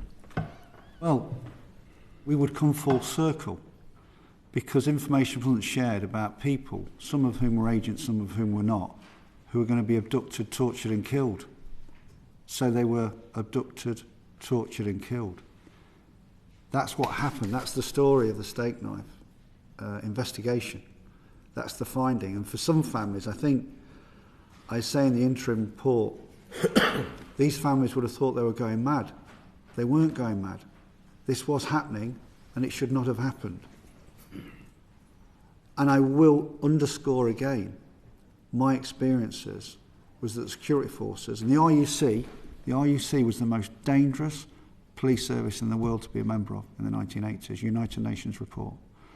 What they endured, and there's not a week that goes by that there's not a memorial for a member of the security forces. And often those victims are forgotten. I was at an event on Sunday for RUC officers, in fact, Royal Irish Constabulary officers murdered before the creation of the RUC by terrorism. So if we're not going to share information or intelligence, we're going backwards, not forwards. And we see what's happening globally in geopolitics around relationships at the moment. I want to assure you and really underscore, Gavin, the relationships are really strong. I think there is clearly a concern, and I alluded to it at the beginning, that by giving this information out and wrongdoing being found by the security forces, which in my experience was rare, but where it happened we need to call it out so that we can get that public confidence and trust, especially in a society emerging from conflict. But it was rare. We shouldn't use NCND to prevent that from being socialised and examined. And there is an argument given to me regularly that the reason that steak knife has not been named is to prevent the accountability of government and the security forces, not to protect agents. Now, I don't believe that's correct, but I can understand why people from certain communities say that. So that's why it's important that I am seen to press what I genuinely believe in, which is where, and it is vanishingly rare, we might need to step away from it. And I gave a couple of examples earlier, where there wasn't any collateral loss of coverage and intelligence, that we do collectively, by agreement, with the Secretary of State agreeing this, step away from it. Not go off, unilaterally and away from the corporate position. And as I say, I've applied NCND more than anyone I know. I've done more public interest immunity than anyone I know because of my particular background. So I'm a fierce advocate for it. It's just in the legacy space, and this goes actually to the recommendations of the Kenova report, I actually asked, and my suggestion was it's the Cabinet Office that does this, so the government institution looks at NCND in the context of Northern Ireland and looks to review, recodify it and examine it. Have we applied it in a way that actually it's worked against the public interest? Because at the moment, I think we've reached a position that it's in the public interest to name Steak Knife. But not for me to do that as the Chief Counsel of the PSNI. I think that's for the Cabinet Office for government to do, in light of what we've learned. So we're trying to play corporately and fairly and properly. I promise you of that. Okay, Claire Hannah. Thank you very much. Chief Constable, you referenced your new recruitment campaign launching today, and I want to acknowledge all you've done to achieve a properly resourced and representative PSNI, and you laid out very clearly there the link between resolving legacy and getting that confidence and buy-in from all communities. And certainly I always take the opportunity to encourage people from across these islands to consider and apply to the PSNI, and hope to do that with you later today. I want to ask about PPS decisions following your report. In spite of your investigative efforts and what I understand is pretty convincing evidence, forensic, ballistics, physical objects, there have been no prosecutions following, none for IRA killers or for FRU or for MI5 accomplices, nothing for murder or conspiracy or perjury or even misconduct in public office. I've been pressing the PPS on this, and they say they will not be externally or independently reviewing their decisions on not to follow with any prosecutions. Do you have any view on that? And I direct that to you, Sir Iain, first of all. Thank you for the question.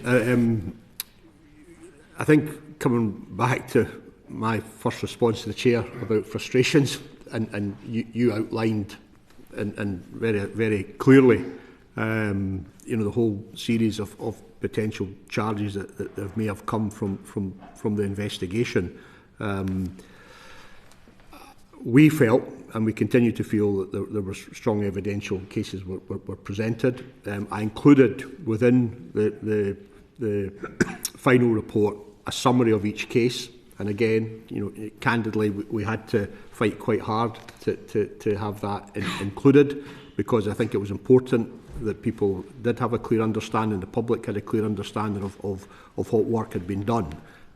But to balance that, and in recognition of some of the issues that the DPP and his team raised, we did include a number of things round about evidential challenges that you will see within that, and how what we consider to be an evidential threshold in terms of a prosecution, an ability to take that into court and establish that, that there might be a number of different tests that would have to be applied in that regard. Now, I would say, and I think it's important, and I know you were talking probably on the steak knife issues there, we have been successful in regard to Operation Tourma. There's a Martin Macaulay is facing murder charges in that regard. I think, again, really, really significant achievement that only the Kenova team were able to do and progress. And that was facing, under the Legacy Act, the old Legacy Act, that was facing quite a hard stop back in April. And again, in fairness to the DPP and the PPSNI, they moved really quickly. They took a prosecution decision, and thereafter, with a lot of support from judicial authorities and Garda Síochána, the extradition process moved really quickly as well. I had a fear and expectation that this would be dragged out. So that had moved quickly, and obviously we can't go into the specifics and the detail of that, but we would hope that would come into the court domain, and there will be an element of public justice in that regard. But there was frustrations, inevitably. That's that's the life of a police officer or detective often is that there is a frustration that it's not necessarily taken forward as a prosecution. Do you think there should be independent counsel review of that decision? Said any reviews will be taken in-house, I suppose, by the same teams that made the initial decision? Well, I think there is a process, as you know, to appeal no prosecution decisions, etc. And my understanding is that is that in appropriate circumstances there is an element of independence, mutual support that they might ask people from the PPS in England and Wales or the Procurator Fiscal Service in Scotland, and I know from own experience that does occur at times. So within the network of, I suppose, public prosecutors across the United Kingdom and Ireland, I know there are processes where at times they will provide an element of review and inspection, I suppose, but I don't know what's been done in regard to these specific cases, I have to say. I suppose also on the relationship of informant stories, particularly related to the IRA. Kenova shows that Steak Knife was protected. He was sheltered in West Belfast. He was obviously resettled. We've heard pretty lavish arrangements, football season tickets, wealth management, even the lurid story of the proposed farewell dinner. And during the same time, and indeed in the same constituency of West Belfast, Dennis Donaldson was exposed, and his daughter has characterised in a submission to this committee his experiences have been thrown to the wolves. Based on your investigation, can you indicate why you think those two agents were treated so differently? I can't comment on Dennis Donaldson. I've seen the I suppose media coverage round about that, but I don't have any specific information round about that. There's no doubt that the agent Steak Knife was given a lot of support. This goes back to, I think, in the interim report, the sense at the time that he was the golden goose, or he was seen as the jewel in the crown, or whatever analogy or language one wishes to use. But we've clearly found out, and I think that was important to try and share publicly as well, about how supported financially and circumstantially the agent Steak Knife was when he was moved, and how that compares to other agents, I think can be quite stark. But I couldn't comment on why that. Do you think there needs to be any more investigation into the treatment of IRA assets and the money, the monies relating to those, and the extent to which maybe political or security interests were taken into account in how they were handled? Well, I certainly think it's a significant issue of public interest, and what I think Kenova has found out, and how Steak Knife was handled and the circumstances around it. I think inevitably there would be implications for other agents. I don't have any personal knowledge or information regarding some of these other nominals. Chief Constable, just in case, if you wanted to comment on any of those issues around PPS decisions or around treatment of agents related to the Republican movement and potential further investigation of those. If I could, one of my recommendations in Kenova was to review and reform the resourcing and operating practices of the Public Prosecution Service of Northern Ireland in connection with Northern Ireland legacy cases. Because our experience, and I set it out in the interim report, of dealing with complex cases, or my experience dealing with complex and international cases in London, terrorist cases, was an incredibly intimate, close working relationship with a dedicated counter-terrorism unit, or if it's an organised crime case, a dedicated organised crime Crown Prosecution Unit, and direct access to counsel that were advising on the cases. So that you'll be constantly looking at how you can, for instance, get evidence from overseas, Pakistan, Afghanistan, into a court in London. Legacy is incredibly challenging and complex. Because cases are so old, evidentially they are really difficult. They are really difficult. There's issues around hearsay, continuity, loss of original documents. You need to have a rhythm between respectful of their independent functions of the investigators, the public prosecutor and counsel, of those people working together to make sure that for the victims they create the best opportunity for that evidence to be determined to reach the threshold for prosecution. Because of resourcing, because of funding, and because of other reasons that I set in the interim report, that did not happen on Operation Kenova. So I suggested an independent review to say, what could we do better? Having an independent review, people come in and say, look, there's no monopoly on good ideas. Legacy seemed to go to the back of the queue. And I was going to explain, because there's contemporary risks that the Public Prosecution Service have to deal with, real risks now. So legacy, we wouldn't get responses on those cases for years. And that is something that I think still hasn't been addressed independently. And I know there's all sorts of challenges to it for the Public Prosecution Service, but I wish that they could put their mind to that. On the issue of, I have to say an interest, I've met Dennis Donaldson's daughter Jane. The jurisdiction of that offence was obviously in the Republic of Ireland. It actually is after the date that's captured by the legacy legislation, the Troubles Bill as is now with this government. It's an investigation for Angana Chicana.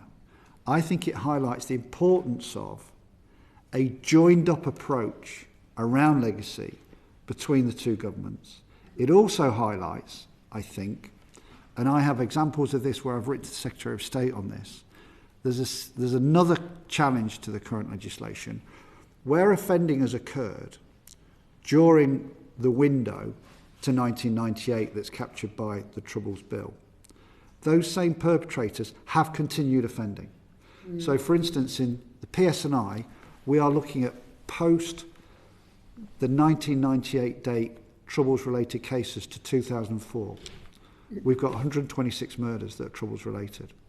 Some of those individuals were committing murders and atrocities during the period of time, 68 to 98, that's captured by the legacy legislation.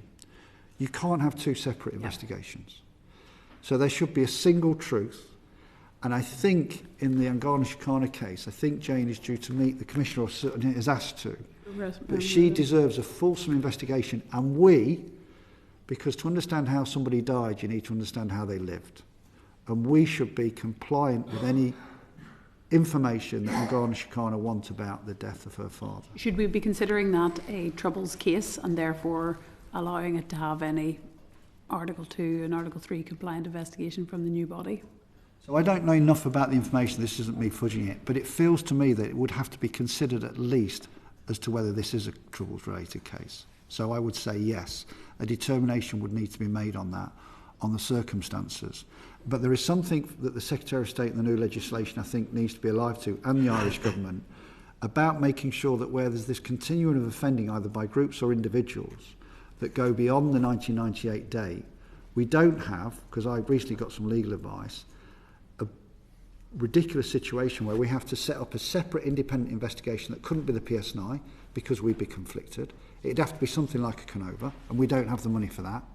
You've got the institutions, the resources, the expertise in the what will be the Legacy Commission to deal with those cases that go beyond 98 that have a nexus from before 98. So there needs to be an adjustment to the legislation around that as well.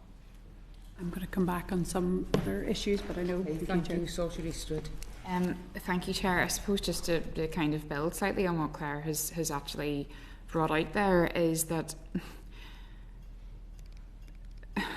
it's so difficult to have these conversations. I mean, there's not a single family in anywhere across these islands, not just in Northern Ireland, because we have to remember that the Troubles spanned not just these islands within the UK and Ireland, but continental mainland Europe as well. And you know, it's an absolutely huge undertaking.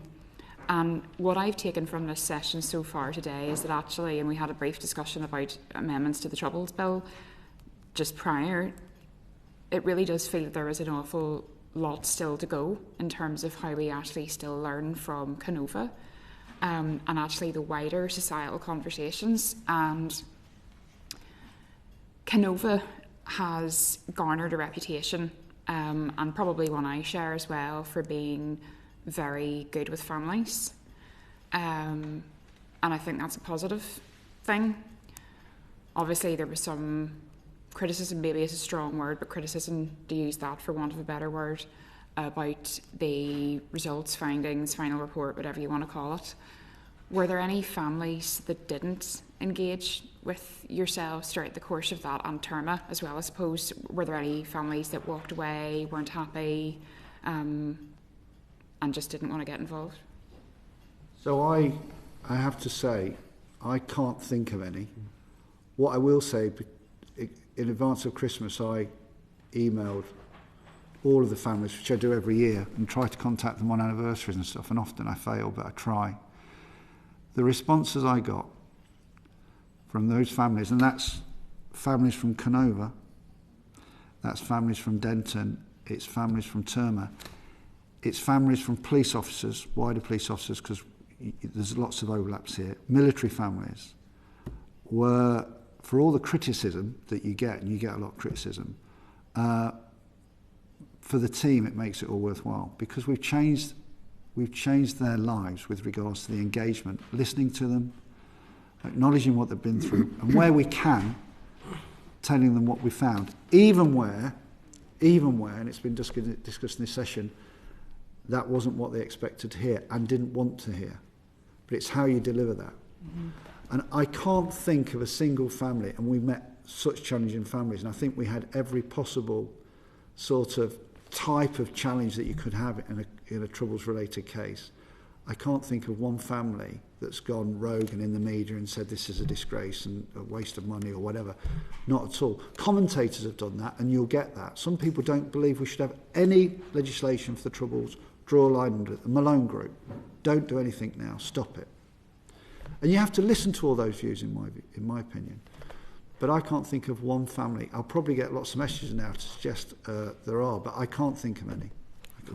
No, likewise, and again, before the final report was published, I ensure as a message goes to all families. They were given prior access to it, as long as the committee and others, just in terms of having an ability to read it and see it before it started to be discussed publicly. And of course, even within families, we've worked at times. We might have to have 2 or 3 different levels of engagement because families are complex, yeah. And particularly you might have a group of siblings, and one sibling does not want to pursue a matter of progress that maybe the majority of the siblings wish to do, and we need to recognise that. And I do think that's one thing that is, I think, one of the lessons from Kenova, and something I think that needs to be taken forward. And I do think there's an attempt to do that. And I know it was touched upon even, I think, in the committee's report, that not one size doesn't fit all for victims and families. Some families and individuals and victims would really seek a full investigation and a criminal justice outcome. Other families don't. Other families want to get some information, and everything across the spectrum between that. So I think that's something that's very important in anything that's built as well, that it has to be, you almost have to have a process, and whether that's through the Information and Reconciliation entity that different from the Legacy Commission and how the two work together, that you're given options almost to victims and families as to how they wish matters to be progressed. And then you get other victims and families who say, look, we wish you well, but actually don't just give us an update when you've got one, and we want just to live our lives. But there was, some of the feedback and the testimony that we've heard from families are it's because of the sensitivity and the confidentiality of it. It's difficult to go into detail, but really deeply moving. Mm-hmm. There was 2 sisters who had moved out to North America, and their father had been a victim of the Glenanne series, and again had over the years had built lives and were living separately. And our officers went to tell them, and it was different from what, back to one of Gavin's earlier, it was different from what they had thought we were going to tell them. But actually, a week later, they came back and said, "Look, we've now got peace, and that's something that we've waited decades for, and our children, this intergenerational, although these you know, they've now got families in North America who never set foot in Northern Ireland or the UK or Ireland. You know, they've had that impact, coming back to your earlier point about how wide the impact can be. So the fact that we'd carried out our inquiry, the fact that we'd then shared with the outcome wasn't what they thought it was, but they had a resolution that they never had for decades, and it really was genuinely a very, very moving thing to read. Just to come back briefly, finally, on something that was said earlier in terms of yourself, Chief Constable, about police and families. I'm very proud of the service of the REC and the people that were close to me that served and still do the job now. And I really think it was important that you said what you said today, because there has been very much a feeling, certainly within the police and family, that there has been an attempt to wholesale rewrite history and completely discredit all service. And they will be the first people themselves to say, listen, where there was wrongdoing, absolutely, let a light be shone upon it. And I think what you have in Terma was an example of where so many families wanted to have that similar conclusion themselves. And would you agree with me that actually it really is important that we don't leave behind police and families in this, where they have just taken as read that they are now just discarded, and it's been 30 or 40 odd years. They've consigned themselves to the fact that they feel that they'll never get any conclusion or answers or closure as to what happened. Do you think it's important that we remember those families too whenever we're having these discussions? So 100%, that's why I mentioned them at the beginning of this session, and I go to services all the time. I think you know that. I've actually brought families. We have an incredible memorial garden at headquarters at the Police Service in Northern Ireland. A number of families, police families, didn't know we've got that memorial garden. We have a great organisation, the Royal Constabulary George Cross Society, who look after the garden so people can come and remember their loved ones. And we mustn't forget either, by the way, the number of people who suffered life-changing injuries that they have to live with every day, and psychological injuries. And I've not met anybody in the police service who served during the Troubles who's not been significantly impacted by it. It changed people, without a doubt. And I've said within the PSNI, we will absolutely memorialise, remember, respect the sacrifices that each of them made. And remember, it's such a complex thing. And when I came into the PSNI, I think, and I've said this to the organisation, people would often not speak about the RUC because they felt they weren't allowed to. And that's changed. And when I say that we got things wrong in the security services during the Troubles, surely we were going to. It was impossible. Nobody could have dealt with this. And if you made one decision to go this way, there'd be a life lost over here. If you went over here, there'd be a life lost over there. My point about Kenova is, where institutionally we got things wrong, and I say again that we didn't give them the tools to do the job, we didn't give them the legal framework, we didn't give them the guidance, the training, and they were asking government for it. We're asking. Because of the sacrifice, because by and large they did such an incredible job, the like of which none of us could understand. That doesn't mean we don't say when we got it wrong, we got it wrong. That's about public trust and confidence. And I think we've got the decision not to make the determination that State Knife will be named, not on occasions to reveal information, not breach NCND, but reveal information where we know there's been wrongdoing so it can be properly examined and learnt from, and families can then understand better what happened, because that's what the State Knife investigation is. I think that's how that still holds us back, and we need to change that. Thank you. Anna. Thank you very much. The interim report proposed reviewing the classification of previous reports. PSNI have refused the release of the 1973 Morton report into special branch activity, and your final report, I think, indicates no progress on that. Would release of that document, or even an indication of its principal findings, help us to understand better what those in power knew and when about the handling and mishandling of agents? If I can answer that one first, if that's all right. So when I did the interim report and set out those 10 recommendations, my hope and expectation was I'd engage with government and there'd be a government apology, because that's in there around what's happened, some of which we've aired today. And there will be a government-led response to the recommendations. So the recodifying within the Northern Ireland context of neither confirm nor deny. The date for victims to be remembered on the 21st of June. With regards to those reports, they have various owners. The PSNI own a number because they were commissioned by the Chief Constable. I have instigated a piece of work to do a security review of those documents. Because this hasn't happened from a government perspective. And my intention is, so this work's underway, is to then go to partners in the security agencies, the Secretary of State, the Northern Ireland Office, and our partners, to say these documents were commissioned by the PSNI, RUC. I think that having done the security checking, these documents can now be put in the public domain. There's no risk to anybody. We don't breach NCND. We don't impact negatively on any security issues. No one's put at risk. No methodology is released. How do you feel about that? You do your own exercise. So I'm going to do that process because it hasn't happened after the 8th of March 2024 release of the interim report. And I know that Iain has been pursuing through the Cabinet Office a mechanism for those recommendations to be delivered upon. And that includes the Morton report. That's on the list of reports, if that helps.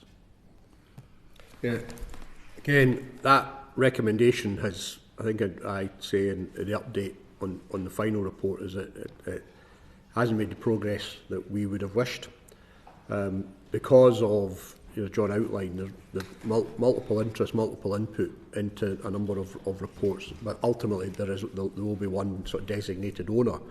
But to get that coordination, our view, certainly in discussions, was that John touched upon it in regard to another issue, that the natural place that would sit would be Cabinet Office to provide that oversight, that link into the security services and back into the other departments of government as well as others. Now, that has not made the progress. The update that we received from the Secretary of State in regard to the recommendation about a public apology, again, we're told, that's on hold because of civil litigation and a number of issues. So I do think that we've published our final report and we've had the updates, but I think there's far more that could and should be done. And clearly, we are expecting an update on the recommendation regarding identification of steak knife, and within that, the recommendation, one of the other recommendations of the 10 was regarding the need to review the application of NCND within the context of Northern Ireland. But the declassification of the reports, I think, is something else that's not been progressed. Perhaps because there's been a legislative change and there's been other issues that have been dominating the NIO's agenda.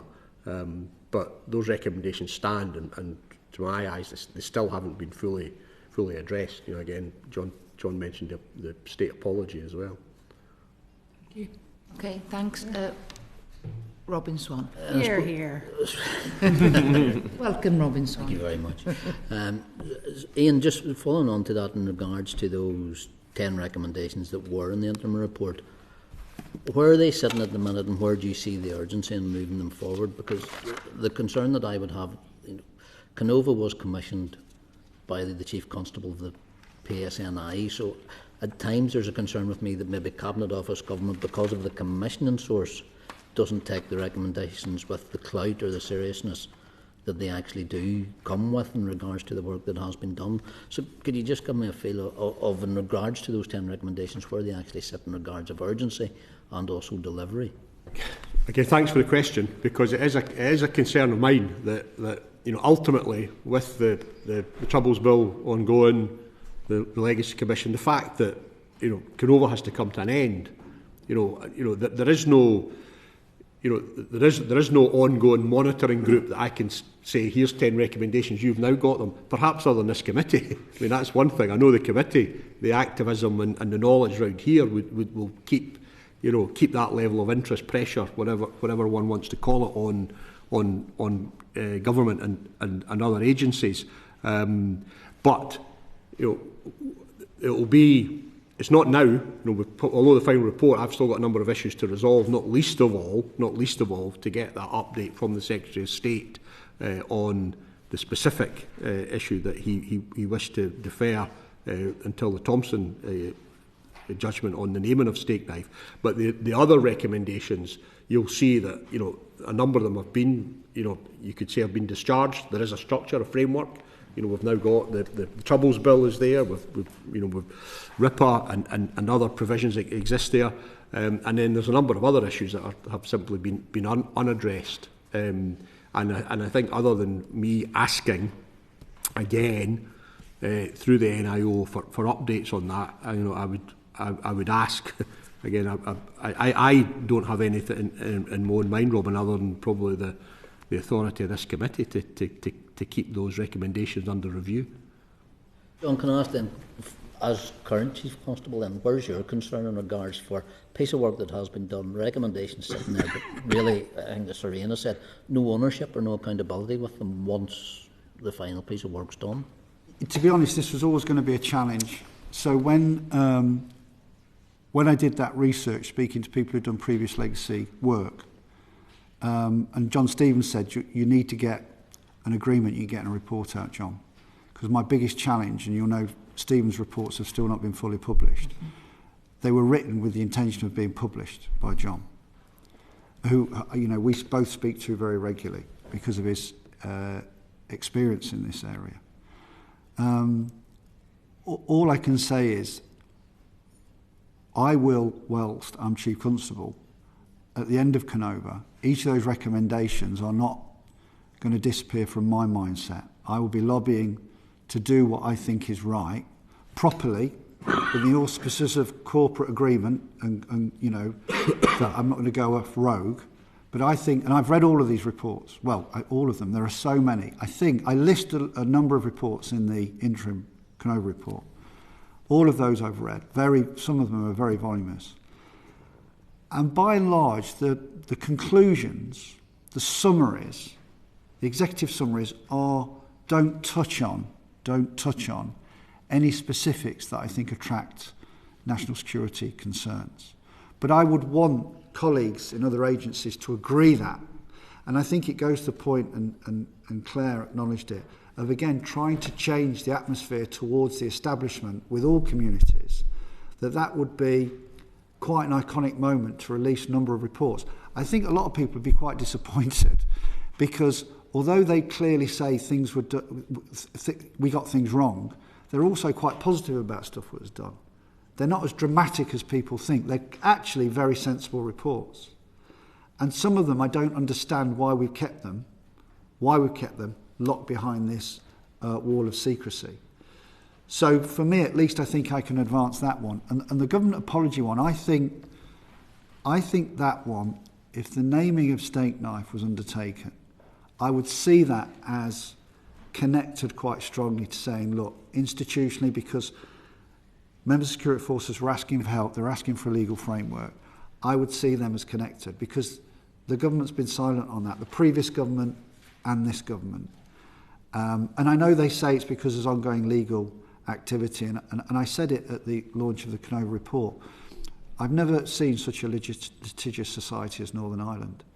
There is legal activity everywhere. And I'm sure, I can't speak from actual knowledge, but I'm sure there was legal activity with regards to Bloody Sunday and the Savile inquiry when the government apology was made. I'm sure there was lots of legal activity. So it would just be good to do the right thing. And I promise you that I'll continue to lobby for it, but in a sensible and responsible way. Okay, Mike Kane. Thanks, Chair. There's a lot to ponder, for sure. I'm going to stick to my question around legislative change, if that's okay. So this individual threatened to string people up, threatened to skin them alive, forced confessions from people, then did it anyway, and then played those confessions to the victims' families. And he ended up with a house in my neck of the woods and a season ticket at my football club, living the life of what we would say in Irish, Riley, effectively. And, you know, it's very difficult to comprehend. I probably rubbed shoulders with him at either Main Road or the Etihad Stadium.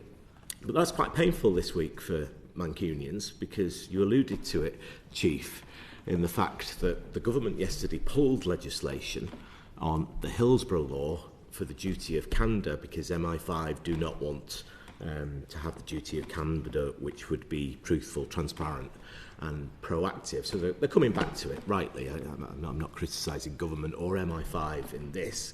But when the arena attack happened in 2017, the failures that happened were rightly looked at by the Kerslake report. So the police, the ambulance services and the fire brigade all had full investigations.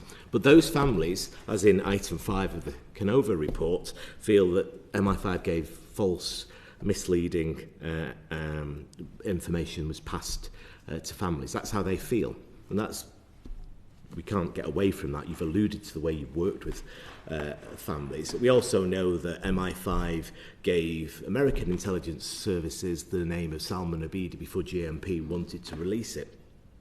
The problem for politicians is we had a full investigation of your services, but we can't get to the bottom of the answers for these families or for the intelligence failures. If there were intelligence failures, it's not I'm saying that there were, but we just don't know. There is no mechanism to do it. So I'm just wondering what your counsel would be in terms of the duty of candour when it comes to intelligence services.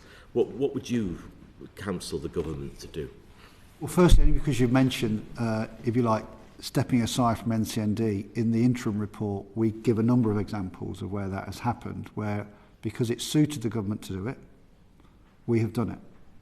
And I talk about the public interest test with particularly this case, what they're going to do. What I would say, the duty of candour is something that came from Hillsborough. I remember Bishop Jones coming to see us all at National Police Chiefs Council, and I was surprised by the hesitancy there was around it, because it sounds like a no-brainer around public institutions being honest around what's occurred when there's been a specific critical incident. And it was the lawyers, again, talking about culpability, responsibility, liability. Now, I have met all of these families, and a lot of them have got legal cases against the PSNI or the MOD or the NIO. And the lawyers say you can't go and meet them. But you can meet them, and you can talk to them, and you can give them information without affecting those legal cases. So I was frustrated by the initial resistance to policing, to the duty of candour. Policing is now in the right place around that, and I can tell you the PSNI, we're reviewing, in fact we're producing now a new code of ethics, and we're wholly supportive of the duty of candour. What I do think is that the security services, and I spoke about this again earlier, they have a completely different function and role to the police. And whatever their arguments are around stepping aside from or having some protections from the duty of candour, I always believe we should listen to. But I looked at the Manchester inquiry, I followed it very closely, and some friends of mine were involved in it from a legal perspective. And MI5 said that they welcomed scrutiny. Through that particular process, that was a council comment from MI5. And I think the Director General does welcome scrutiny. But institutionally and culturally, it's quite difficult for intelligence agencies to display that in a more open public way.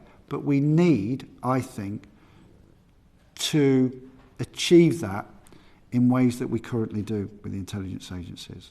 So I think they need to change. And there's other cases recently as well. But they are very different to the police and our accountability measures, and they shouldn't be considered in the same way. So it's a difficult space, but I do think, You know, our democracy, a well-functioning democracy, is based on lots of different things, but how we protect our citizens, how we respond to legitimate accusations of wrongdoing by government and security forces. And we don't want to be judged in the same way as we criticise other states. We want to be more open and transparent and have independent processes. And I do think there is a territory to move the dials with regards to how that has happened with the intelligence agencies. And particularly, that needs to change in Northern Ireland. And that is what I'm very open about, I'm trying to do, but try to do sensibly, in a measured way, and with the agreement by lobbying my partners in other agencies and the Secretary of State. David Smith. Thank you, Chair. Thank you, Chief Constable and Sir Iain. You've been very open and insightful in your comments. This is the last question, I think, unless anyone wants to follow up. And you've answered actually some of the questions I would have otherwise asked. But I'm interested in what you were both saying about, how does Kenova continue to live on? What's its future? And there may be various ways that can happen, but one of the obvious things is how it impacts the Northern Ireland Troubles Bill. And so I kind of just really want to give you a kind of carte blanche to say, if you could change anything in the Northern Ireland Troubles Bill, such so that the lessons learned from Kenova could really embed themselves in the way that this country deals with the legacy of the past in Northern Ireland, what would it be? And that's to you both. One point I would highlight, and we do say we support the bill in general and the framework. It is around back to information sharing and who makes that determination of what is provided. So the issue on sensitive material, that assessment is, as I read the bill at the moment, that the obligation for that assessment vests in the organisation who holds the information and has been asked of it. And I think that the experience of Kenova, and I touched upon Chapter 8, which I said is probably one of the drier chapters, but in the final report, around about putting the onus on the investigative body, i.e. the Legacy Commission. John talked about handing them the keys. So they go in and take the material and carry out an assessment. And then if there then is an issue on national security, there's a process that comes to that. I know this committee recognises that ultimately the Secretary of State is probably the best office to carry out that ultimate moderation role that has to be taken. But it would be about information sharing and who takes the decision about who gets what. Kenova showed that it was only when Kenova went in to the PSNI itself, to the MOD, and got close to MI5, that they were able to make sure that all the material was obtained. Whereas at the moment, there's a duty, and it's a burden as well. It's a burden on organisations such as the PSNI having to carry out that assessment regarding sensitivity. So that would be the one thing I would focus on. Thank you, Sir Iain. Chief Constable. So I think I need to mention the 10 recommendations from Kenova. I think as a platform, I genuinely think this Secretary of State is incredibly well intentioned, is working really hard to move things forward. And I very much welcomed the wording of the Troubles Bill to succeed the Legacy Bill in what he's trying to do. So more transparency, more independent oversight. And that, I have to say, I'm sure Iain would agree with me, the independent groups that helped Kenova, the support they gave us, the expertise, the credibility and the scrutiny, really have significantly helped us get to this position with these reports. And that's the oversight group, very much the independent steering group, which is this subject of expert sort of senior police officers who've done all sorts of difficult stuff all over the world, but very much the victim focus group. And the victim focus group did an independent report about Kenova, that independent scrutiny that we talk about. So I think for for the Secretary of State to look at as a platform, as a beginning for this new journey with legacy, look at those recommendations and see if, because they will have long-term positive impacts, I think, on the bill. Iain's alluded to it, this Schedule 4, I really worry, both as somebody who's led a legacy investigation, but as the Chief Constable, about the collateral implications of that on families thinking that the PSNI are in some way, which we would not be, but as some way, because there's a legal burden on us to do this, categorising information around sensitivity and providing a determination around its prejudice. I don't think we should do that.